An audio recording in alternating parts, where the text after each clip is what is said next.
So I had promised you that I would respond to some of the comments on a couple of videos. So the one we're doing today is a video that aired on 10/5. He's still lying about the rapture. So I want to address some of those comments. First off, someone said, "Congrats, you just set a date." Now, if they're referencing me, that's not possible because I never set a date and I have far more integrity for the Word of God and I believe what it says than to set a date.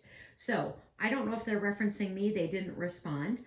But I did say, because the spring feasts were fulfilled when Christ was here, that it would make sense that the fall feasts are not fulfilled and those would need to be fulfilled. And it would make sense that Jesus would return in the fall. And I did say that I think that we're nearing the end. But I never referenced a date. I never picked a date. And if you actually listen to the entire video, you will never hear me say a particular date. One, I don't believe in the pre-tribulation rapture, so why would I pick a date? But two, I never did that. So to defend my own self, I never picked a date, not ever. Also, Jesus says in his word that we will see signs before his return. So, of course, we can know sort of like the time frame that we think that we're in, but we would never pick a date. And I never picked a date, unlike the false prophet Joshua, who I think now has picked three. Um, so there's somebody else who commented, and we're going to do kind of this in two parts um, because there's two statements that need to be addressed. It says people's lives, which I think he meant people's lives, but he said people's lives will be destroyed because they believed in pre-trib rapture, question mark.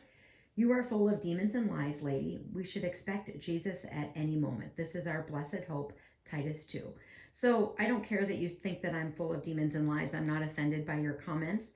When you say we should expect Jesus at any moment, I asked you a question, but you did not respond.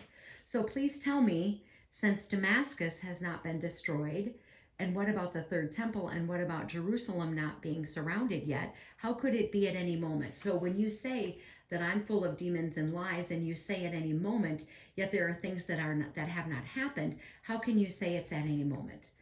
Isaiah 17 verse 1, see, Damascus will no longer be a city, it will be destroyed and laid waste. So Damascus is still a city. Jerusalem has not been surrounded, right? There is no third temple. So to say at any moment, that simply isn't true. There are things that have to happen first before the Lord returns. So when you say any moment, I just need to clarify for you that there are things that have not happened. And I asked you to respond to those, which you didn't, which is completely fine. And then you said people's lives will be destroyed because they believed in pre-trib rapture. So if you go back to the video, the quote is at 4:15. I'm talking about the dates that Joshua set. And then here is exactly what I said. I'm going to read to you my exact comment. And how many people's lives are going to be destroyed because of what this man says, because they are ignorant about the scriptures and they don't know that it says, or they let somebody talk them into something that was not true and believe something that is a lie. So when people insult me, I mean, I just have much thicker skin than that. I'm not offended if people want to insult me. I just don't care about that. When we say that people's lives are destroyed because they believed in pre-trib rapture, people's faith is going to fall away. So what examples can you provide to us that would cause people to lose faith? What would it be? So I'm looking here for answers, because if it's not the pre-trib rapture, what could it be? There could be a lot of things that could cause people's faith to fall away. The word says that people are going to fall away. So if you're waiting for the Lord to save you and there is no pre-tribulation rapture, you could definitely lose hope. I stand by what I say. There's a lot of things that could cause people to lose hope, and I did not in any way say anything that I would take back.